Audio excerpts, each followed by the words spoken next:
Hello all, स्वागत आहे तुमचं सगळ्यांच्या या व्हिडिओमध्ये. सर, तर आज आपण बघणार आहोत की 12th कॉमर्स जी की आता फेब्रुवारी 26मध्ये तुमची परीक्षा आहे. तर या परीक्षेमध्ये जे काही इम्पॉर्टंट इकॉनॉमिक्सचे क्वेश्चन आहेत ते कोणते आहेत, कोणते क्वेश्चन प्रायोरिटी, कोणते चॅप्टर प्रायोरिटी बेसिसवर केले पाहिजे जेणेकरून एकंदरीतच पूर्ण स्कोअर त्या ठिकाणी चांगला येईल. मग ते फर्स्ट चॅप्टर असो, सेकंड असो, मायक्रो इकॉनॉमिक्स असो, मॅक्रो इकॉनॉमिक्स असो, कोणत्या भागावर जास्त फोकस केला पाहिजे, कोणत्या चॅप्टरमधला कोणता क्वेश्चन त्या ठिकाणी महत्त्वाचा आहे, कोणत्या चॅप्टरला जास्त वेटेज आहे, कोणत्या क्वेश्चन्स त्या ठिकाणी आपण सोडून नाहीच गेलं पाहिजे, ते जे की डेफिनेटली केले पाहिजे.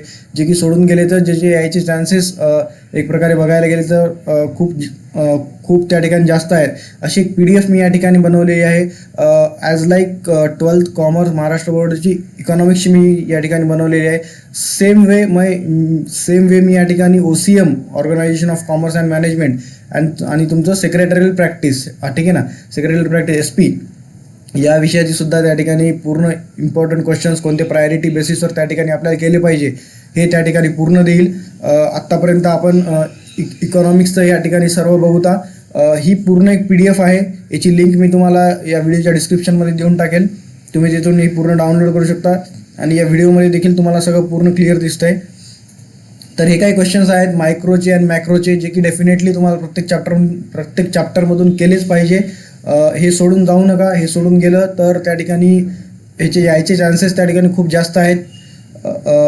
या ठिकाणी तुम्ही बघू शकता की इम्पॉर्टंट क्वेश्चन्स फॉर फेब 26 जी काय फेब्रुवारी 2026मध्ये तुमची परीक्षा आहे.